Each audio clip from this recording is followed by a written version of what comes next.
Bagaimana hukumnya pejabat yang selalu menang sendiri dan selalu menyalahkan anak buahnya?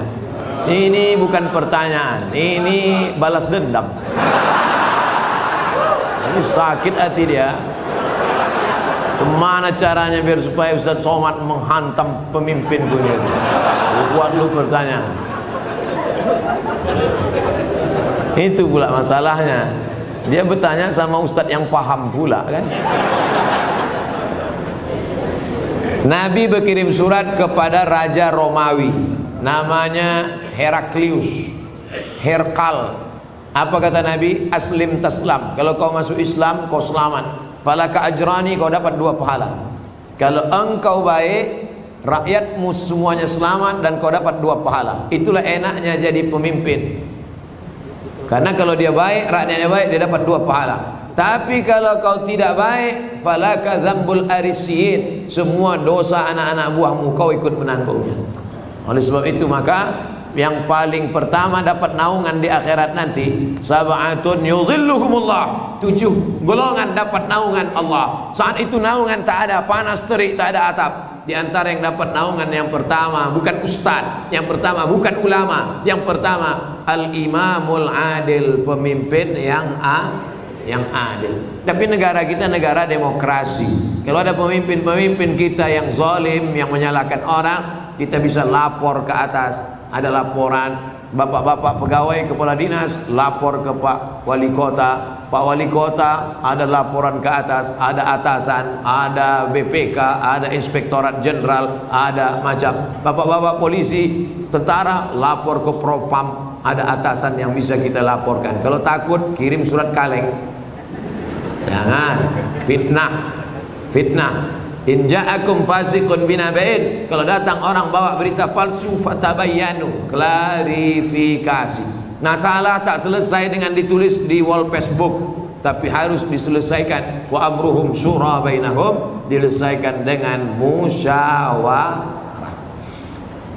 Seorang laki-laki pakai emas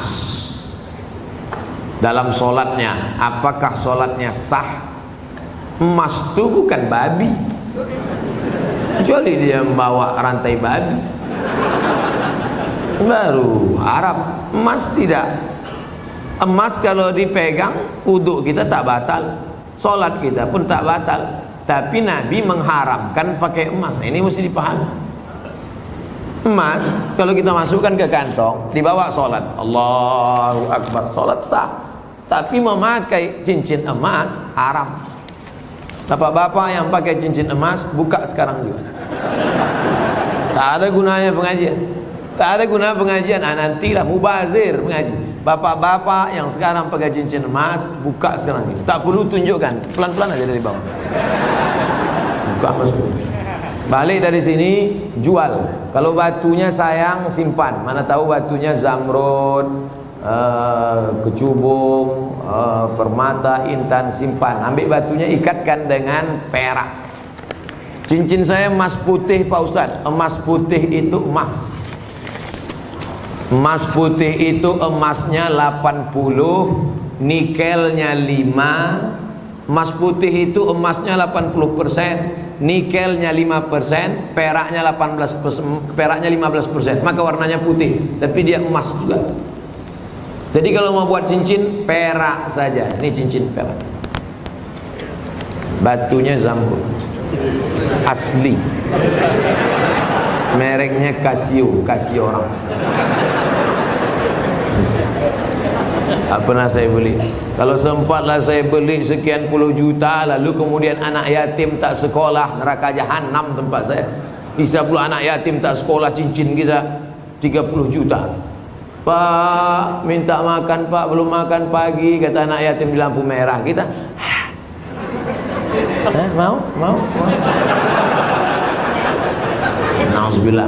Oleh sebab itu maka yang punya cincin emas, wahai Imam Syafi'i, kenapa laki-laki Islam tak boleh pakai cincin emas? Apa kata Imam Syafi'i? Robek hati orang miskin menengok cincin emas. Aku makan pun payah, kau sampai hatilah pula pakai cincin emas. Matilah kau cepat, kata dia. hancur hati dia. Itu alasan ulama dulu. Tapi rupanya sekarang setelah ditemukan emas itu ada molekul-molekul kecil masuk ke dalam pori-pori, masuk ke dalam darah, masuk ke dalam jantung, menyebabkan penyakit Alzheimer, penyakit tua sebelum masanya, penyakit lemah, tak bertenaga. Banyak orang barat yang sudah kena, pokoknya emas.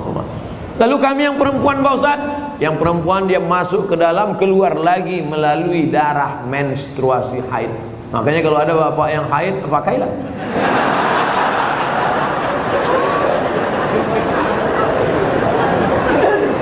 Saya selalu ketiduran, tak dapat sholat subuh. Orang yang tak sholat subuh karena ketiduran, ada hadisnya. Man nama, siapa yang tidur, walam yusalli, sampai tak sembahyang subuh, balas syaitanu fi uzuni, setan kencing di telinganya. Yang tadi tak sembahyang subuh, itu tertulis di sini, toilet setan. Makanya ceramah ini harus terus diamalkan. Balik dari sini, pergi ke toko jam di Tanjung Pinang, cari dia. Mbak, apa jam yang paling mantap di sini? Nah, ini satu. Tanya dia, ada tak jam yang bisa menyipak? Asal jam 5 menyipak dia, kelempang. Sampai bangun subuh. Ibu-ibu yang membangunkan lakinya, rahimallahu mra'atan, Allah mencurahkan rahmat pada laki-laki, aiqadha ahlahu, yang membangunkan istrinya untuk sholat subuh. Bangun mama bangun. Bangun ibu. Tapi sekarang tak jelas lagi dunia ini, Ustaz. Entah siapa yang membangunkan, entah siapa yang dibangunkan. Ibu tu pula yang membawa air setimba. Bangun. Yang aslinya kalianlah laki-laki yang membangunkan perempuan. Tak satu dua perempuan mengadu melapor, Ustaz, kusangka dulu kalau nikah sama dia aku bahagia. Dia PNS golongan 4A, gajinya banyak, tunjangannya hebat, rumahnya besar, mobilnya mewah. Ternyata setelah nikah sama dia menderita, Ustaz, macam tidur sama babi hutan. Walaupun hidup 1000 tahun, kalau tak sembayang, apa gunanya? Walaupun hidup 1000 tahun, kalau tak sembayang, apa gunanya? Besok pagi masak sarapan, ibu nyanyikan lagu itu. Walaupun hidup 1000 tahun, sambil ngacau teh. Walaupun hidup. Kau nyindir aku ya? Lah, aku tak ada nyindir. Ini lagu Ustaz Somad semalam waktu di masjid.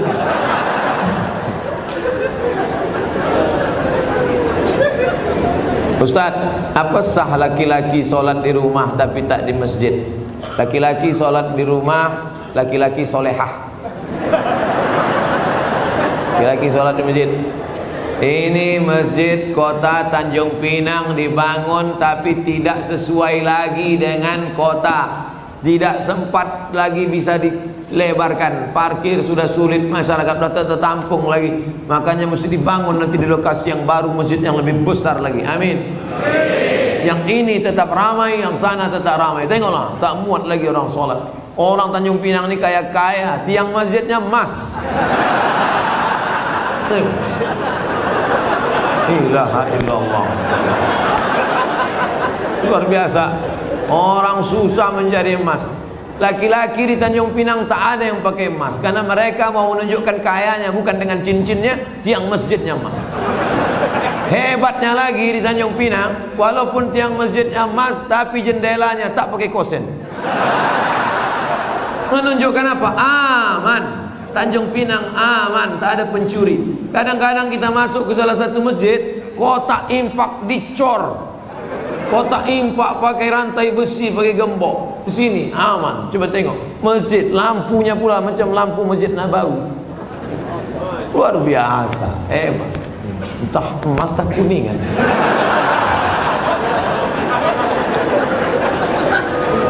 Apa maksud saya? Nikmat yang sudah besar ini maka dibalas dengan sholat berjamaah. Tapi rasanya mengajak orang Tanjung Pinang sholat berjamaah mubazir. Karena sholat berjamaah di Tanjung Pinang, coba tengok, melimpah ruah sampai tak muat keluar-luar. Tengok, itu yang di luar-luar yang berdiri itu juga dapat pahala sholat berjamaah. Kalau sholat. Enggak sholat mana mau dapat?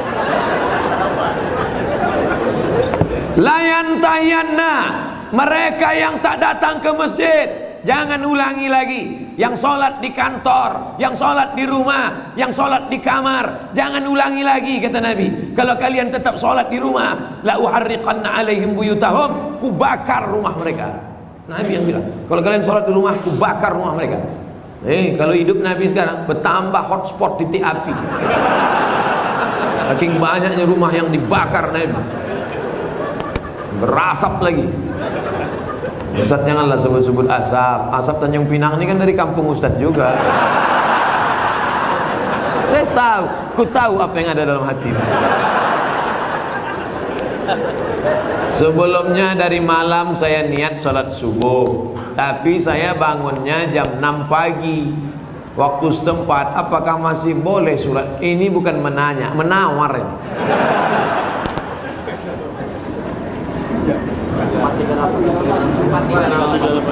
Subuh 4.38. Imsak subuh, zuhur, asar, maghrib, isya.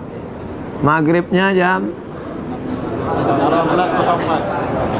Kalau maghribnya jam 6:04, kalau maghribnya jam 6:04, kurangi 15 menit.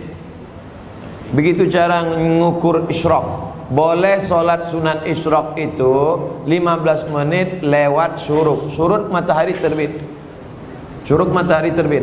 Jadi kalau begitu, syuruk matahari terbit di Tanjung Pinang jam 5.50 tambah 15 menit baru boleh sholat sunat isyraq jam 6:05. Itu jam kita ini imsak ada tapi isyraq tak ada.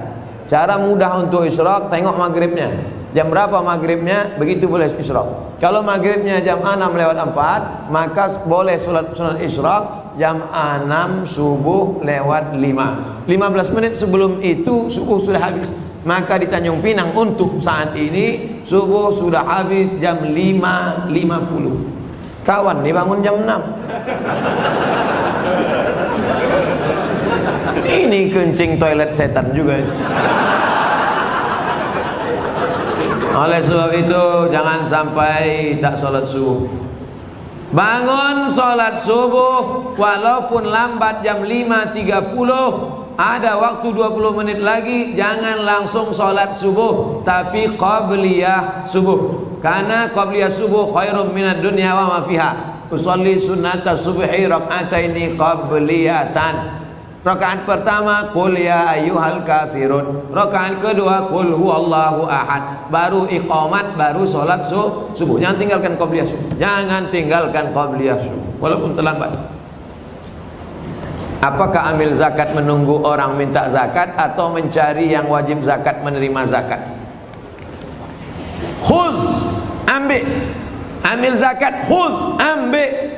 Bukan, hai orang beriman, berzakatlah. Yang mau zakat silakan, yang enggak mau enggak apa-apa. Bukan begitu bunyi ayatnya. Khuz, ambil. Makanya yang punya jabatan kekuasaan buatkan perda, peraturan daerah, bayar zakat. PNS, ASN, perusahaan, BUMN bayar zakat ke Basnas. Yang tak mau bayar zakat tekan materi 6.000, siap dipindahkan ke sejauh mata memandang. Bisa apa tak bisa? Sudah, kata Pak Wajib. Sudah diterapkan. Langsung zakat potong atas. Abdul Somad jadi tim sosialisasi zakat provinsi 5 tahun. Bayarlah zakat. Tak takut orang. Tak ada jabatan, tak ada kekuasaan. Tapi begitu bupati tanda tangan, perda bayar zakat langsung 10 miliar. Selama saya ceramah, yang paling besar zakatnya Aceh Barat, Meulabu, 15 miliar kabupaten.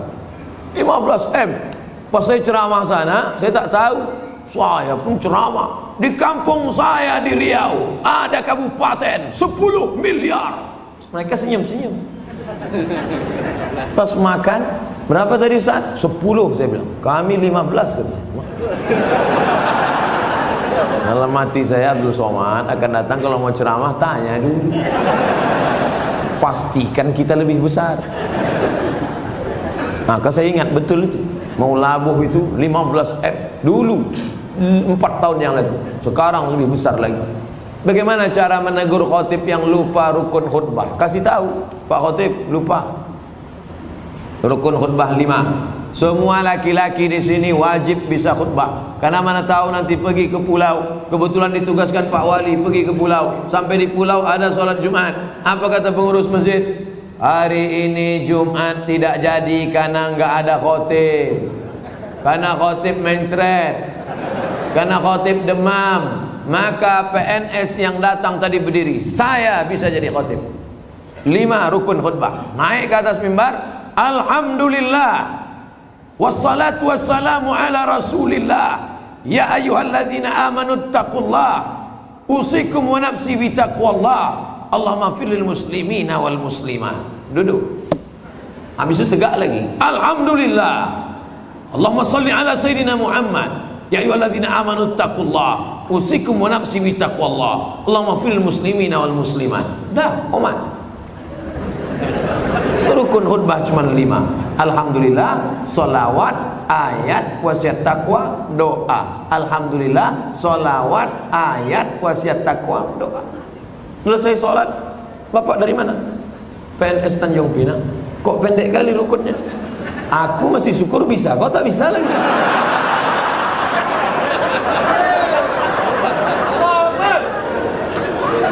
Nah, insya Allah selesai ceramah ini semua PNS ASN Tanjung Pinang bisa jadi khotib, betul?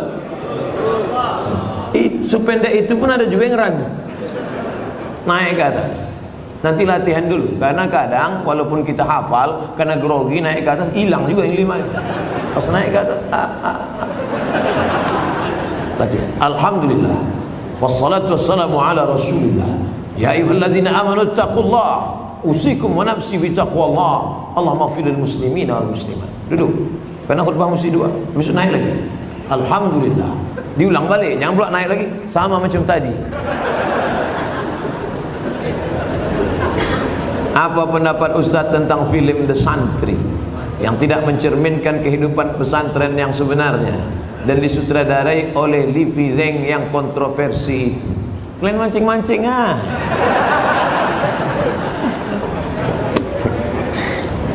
Udah banyak komentar udah. Ikuti aja yang udah ada tuh. Saya yang beban lama aja belum selesai lagi.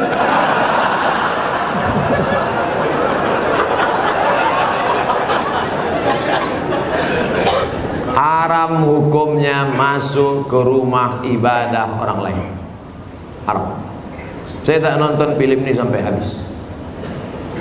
Baru menengok trailernya. Tapi di dalam itu yang bisa saya komentari, pertama masuk ke rumah ibadah. Karena Nabi tak mau masuk ke dalam tempat fihi surah wat tamathil. Kalau di dalam itu ada patung berhala. Maka dalam Islam mazhab Syafi'i mengharamkan masuk ke dalam rumah ibadah di dalamnya ada berhala. Mazhab Syafi'i. Kita pakai mazhab apa? Mazhab Syafi'i. 2. Tentang masalah laki-laki perempuan berdua-duaan tak mahram. Anak-anak. La yakhluwanna rajulun ma'amra'atin illa ma'adhi mahramin. Oleh sebab itu maka kita jaga anak cucu kita dari perbuatan-perbuatan maksiat. Bahwa ada misi-misi sesuatu di balik ini semua, wallahu a'lam bishawab. Kita akan diminta tanggung jawab di hadapan Allah Subhanahu wa taala. Islam tak perlu diajari bagaimana berinteraksi sosial dengan saudara kita non muslim. Karena kita sudah lama bertetangga, apalagi orang Tanjung Pinang. Seandainya orang Tanjung Pinang ini ekstrim, tak akan ada orang Tionghoa di Tanjung Pinang, betul? Kita semuanya bisa menerima, siapapun yang datang semua bertetangga, berkawan, bersahabat. Tapi kalau sudah dalam masalah ibadah, ritual, tak ada tawar menawar. Wala ana abidum ma'abatum wala antum abiduna ma'abud lakum dinukum. Ini sekarang banyak yang tak bisa membedakan kebablasan, tak bisa membedakan mana toleransi, mana tolerasin. Harus bisa dibedakan. Jangan karena toleransi mengorbankan keyakinan akidah anak-anak kita. Nauzubillah. Dan orang-orang yang pernah di pesantren pun ketika menonton itu, ini bukan anak pesantren. Anak pesantren tak begitu. Bagaimana tanggapan Ustadz tentang disertasi Dr. Abdul Aziz mengenai seks pranikah? Ini tulisan seorang bernama Sahrur. Siapa namanya? Sahrur, bukan Pak Sahrul. Pak Sahrul Pak wali kita. Seorang laki-laki namanya Sahrur. Sahrur artinya burung. Nama jenis burung, hitam warnanya. Itu nama dia, orang Suriah. Sahrur ini kuliahnya di Moskow. Aliran pemikirannya kiri. Apa itu maknanya kalau kiri? Komunis. Sahrur ini komunis. Sekolahnya di Moskow. Pulang dia dari Moskow, dibacanya Quran, dilepaskannya dari asbabun nuzul, dilepaskannya dari nasikh mansukh, dilepaskannya dari tafsir bil ma'thur, ditafsirkannya dengan pakai otak dia sendiri, dipakainya dengan ilmu bahasa, pendekatannya dia selalu pakai bahasa. Makanya menurut Sahrur, aurat yang wajib ditutupi itu hanya yang berkerut-kerut saja, yaitu payudara dan kemaluan. Itu saja yang wajib ditutup, yang lain boleh dibuka. Sahrur ini sudah lama kontroversi. Tahun 90 dia sudah mengeluarkan buku itu, namanya Alkitab wal Quran. Cuman baru sekarang dipopulerkan, ditulis, dibawa ke kampus, lalu disidangkan, dan pada akhirnya menjadi kehebohan. Ingat, ada ilmu, tapi ada yang lebih tinggi daripada ilmu, adalah akhlak. Mana akhlak kita di hadapan manusia dan di hadapan Allah Subhanahu wa taala. Hai para cendekiawan-cendekiawan, jaga akhlak, karena keilmuan kita akan dituntut di hadapan Allah. Kira-kira apa efeknya? Mengeluarkan disertasi bahwa hubungan laki-laki perempuan, suka sama suka, tidak dianggap sebagai zina. Kira-kira apa efek positifnya terhadap umat? Tak ada. Semua agama di dunia ini mengharamkan zina. Agama apapun. Tanyalah kawan-kawan kita yang Tionghoa, Konghucu, tanya saudara-saudara kita yang Kristen, Katolik, tanya sama dia, apakah dibenarkan? Tidak. Tak ada satupun yang melegalisasi perbuatan zina. Na'udzubillah. Apa boleh ketika halangan saya tetap menjaga wudhu dan zikir yang biasa saya? Perempuan yang berhalangan boleh berwudhu, perempuan yang berhalangan boleh tetap berzikir.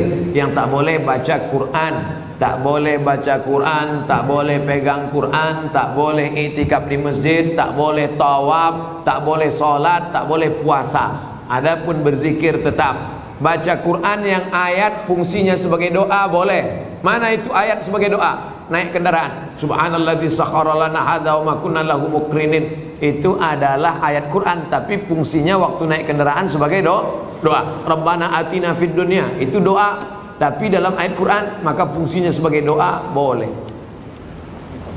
Apa hukum orang suka membid'ah-bid'ahkan orang lain, sementara perilakunya tidak memberikan contoh? Tak dikasihnya contoh bid'ahnya apa? Ada orang baca Yasin lalu dibid'ah. Kalian jangan baca Yasin lagi. Baca Yasin ini bid'ah. Jadi kalau ada orang membid'ahkan kami baca Yasin, cuman apa Ustaz? Baca aja terus sampai dia capek. Dua kemungkinan. Kalau dia capek, kita terus. Kalau kita capek, dia terus. Sekarang saya mau tanya, kalau ada orang membid'ahkan Bapak Ibu Yasinan, Bapak mau terus atau berhenti? Teruslah, nanti lama-lama dia capek. Kenapa tak kau bid'ahkan lagi orang Tanjung Pinang baca Yasin? Capek aku dah kusuruh tak juga berhenti. Yasin itu Quran apa tak Quran? Quran. Membaca Quran apa hukumnya? Wajib baca Quran. Kenapa cuma Yasin yang dibacanya? Yang lain dibacanya juga. Cuman Yasinnya ada keutamaan tersendiri. La tuqra'u fi amrin asirin illa yassarahu Allah. Kalau dibacakan pada perkara yang sulit maka dimudahkan Allah. Sulit punya anak, baca Yasin. Sulit mau jumpa jodoh, baca Yasin. Sulit mengatasi masalah, baca Yasin. Sulit sakaratul maut, baca Yasin. Makanya kalau ada orang sakaratul maut, bacakan Yasin. Dua gendang ya. Kalau tak sehat mati. Kadang laki-laki ini banyak marah sama bininya. Apa kau nih baca-baca Yasin aja? Bang, aku baca ini persiapan untuk abang juga. Nanti kalau bapak tu agak demam sikit aja, Yasin. Insya Allah bang, dua gendang ini bang. Kalau tak sehat abang gul.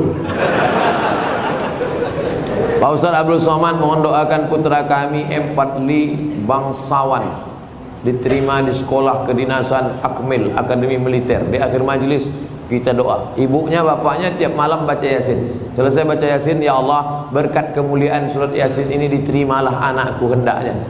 Baca Yasin, habis baca Yasin. Dari mana dalilnya ini bisa kami tengok? Baca tafsir Ibnu Katsir.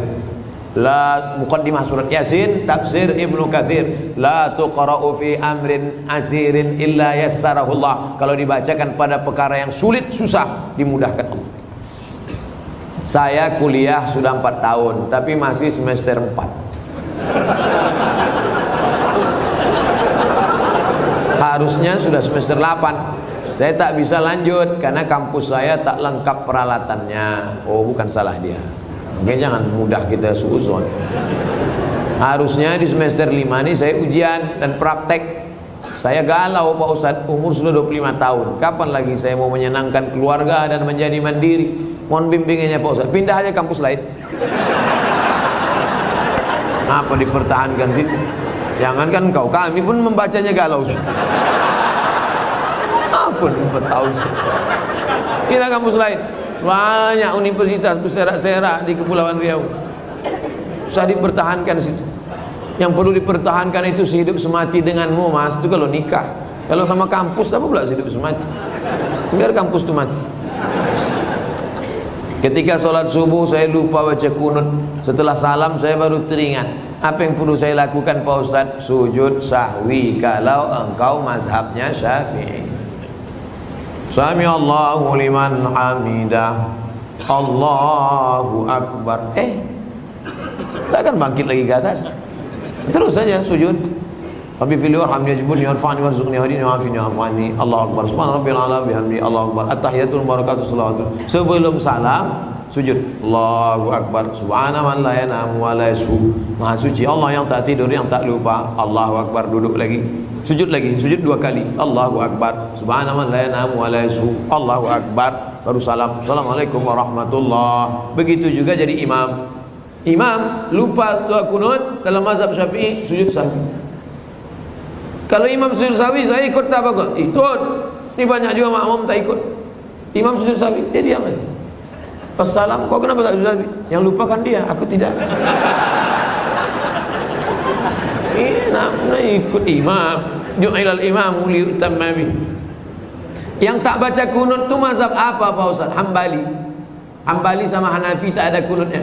Makanya di Masjidil Haram waktu Bapak Ibu umrah kemarin ada pakai kunut subuh. Tak. Masjidil Haram tak pakai kunut subuh karena imamnya mazhabnya Hambali sejak tahun 1924. Sejak 1924 mazhabnya Hambali. Sebelum itu Makkah itu mazhabnya Syafi'i. Terjadi revolusi King Abdul Aziz. Yang sekarang ini Salman bin Abdul Aziz menggantikan abangnya Abdullah bin Abdul Aziz, menggantikan abangnya Fahad bin Abdul Aziz, menggantikan abangnya Khalid bin Abdul Aziz, menggantikan abangnya Faisal bin Abdul Aziz, menggantikan abangnya Su'ud bin Abdul Aziz, menggantikan ayahnya King Abdul Aziz. Jadi sejak Abdul Aziz geng ini aja dia bermazhab Hambali. Sebelum itu dulu mazhabnya Syafi'i. Dulu mazhab paling besar di Makkah itu mazhab Syafi'i. Nama orang yang terakhir menjadi penguasa Makkah keturunan Nabi Muhammad namanya Syarif Aunur Rafiq. Aunur Rafiq. Aun pertolongan, Rafiq Allah SWT. Aunur Rafiq pertolongan Allah SWT. Saya telah selesai subuh. Setelah itu datang orang ngajak solat lagi. Apakah boleh saya solat lagi Pak Ustaz? Ngajak-ngajak makan lah, ngajak solat.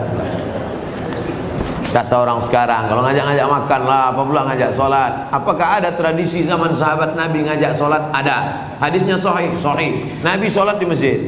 Selesai Nabi solat di masjid, Nabi pulang. Sahabat tadi tak pulang, dia tetap di masjid. Lalu kemudian ketika dia sedang duduk, datang orang kampungnya terlambat solat. Kata orang kampungnya, kami ingin solat lagi tapi ingin ngambil berkah kau jadi imam. Maka dia jadi imam, diulangnya solat sekali lagi. Apa pelajaran dari sini? 3. Pertama, bahwa kita boleh solat 2 kali. Solat pertama menggugurkan kewajiban, solat yang kedua mencari fadilah keutamaan. 2. Bahwa imam boleh solat sunat, makmumnya solat wajib. Karena dia yang pertama tadi solat wajib. Yang kedua itu sholat dia terhitung sholat mencari fadilah sunat, sedangkan makmumnya sholat wajib. Itulah dalil dalam mazhab Syafi'i, boleh imamnya sholat sunat, makmumnya sholat wajib. Masuk kita ke masjid, ada nampak orang sholat, kita tepuk bahunya, kita pun sholat. Selepas sholat salam, assalamualaikum warahmatullahi wabarakatuh. Mohon maaf ya dek, tadi saya sholat tahiyatul masjid gitu. Gak apa-apa pak, karena saya di belakang itu sholat wajib. Karena dalam hadis boleh imamnya sholat sunat, makmumnya sholat wajib menurut mazhab Syafi'i. Yang ketiga, mengajak orang berbuat baik. Wa ta'awanu 'alal birri wat taqwa. Bagaimana hukumnya? Oh ini udah tadi. Nah, ini yang tiga ini sudah tadi. Di akhir majelis mari kita sama-sama berdoa kepada Allah Subhanahu wa taala, mudah-mudahan kita istiqomah dan mati dalam keadaan husnul khatimah. Selama bekerja sebagai PNS ini dijadikan Allah segala amal kita ini bernilai ibadah. Ala hazihi niyyah wa kulli niyatin salihah. Al-Fatihah. A'udzu billahi minasy syaithanir rajim. Bismillahirrahmanirrahim. Alhamdulillahi rabbil alamin. Arrahmanir rahim. Maliki yaumiddin. Iyyaka na'budu wa iyyaka nasta'in. Ihdinas siratal mustaqim. Siratal ladzina an'amta 'alaihim ghairil maghdubi 'alaihim waladdallin. Amin. Allahumma shalli ala sayyidina Muhammad wa ala ali sayyidina Muhammad. Allahumma inna natawassalu ilaika bijahi nabiyika Muhammad sallallahu alaihi wasallam wa bisirril Fatihah.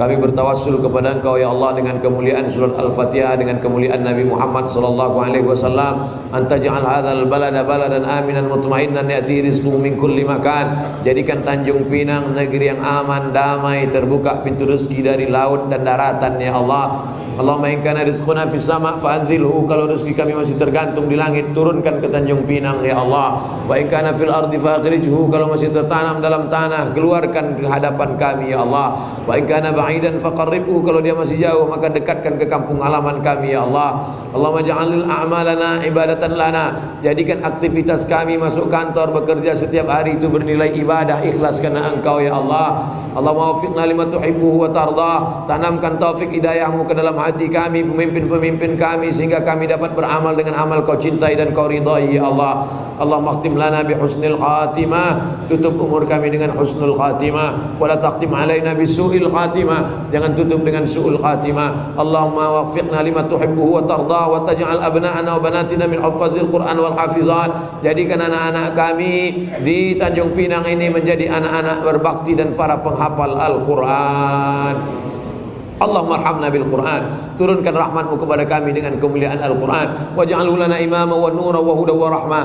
Jadikan Quran sebagai pembimbing, penerang, pencahaya, pemberi hidayah bagi kami ya Allah. Allahumma ja'alil Qur'ana rabi'a qulubina. Jadikan Quran sebagai penenang hati kami, wa dhihaba husnina wa humumina wa humumina. Jadikan Quran sebagai penghalau gundah gulana susah hati kami. Allahumma inna nas'aluka salamatan fid din. Beri kami keselamatan dalam agama kami, wa afiatan fil jasad, sehatkan badan kami, wa ziyadatan fil ilmi, tambahkan ilmu kami, wa barakatan fil rizqi, berkahi rezeki kami, wa taubatan qablal maut, beri kami taubat sebelum mati, wa rahmatan indal maut, berikan rahmat ketika mati, wa maghfiratan ba'dal maut, berikan ampunan sesudah mati. Allahumma hawwin alaina fi sakaratil maut, ringankan kami waktu sakaratul maut ya Allah. Wan najata minan nar, selamatkan dari api neraka. Wal afwa indal hisab, maafkan segala amal kami ketika nanti kami dihisab di hadapan-Mu ya Allah. Allahumma ansurna 'alal qawmil kafirin, tolong kami menghadapi orang kafir. Wansurna 'alal qawmiz zalimin, bantu kami menghadapi orang zalim. Wansurna 'alal qawmil munafiqin, tolong kami menghadapi orang-orang munafik ya Allah. Ya muqallibal qulub, Engkau yang membolak-balikkan hati, sabit qulubana, kokohkan hati kami ala dinik dalam agamamu, wa ala ta'atik dalam ketaatan kepadamu.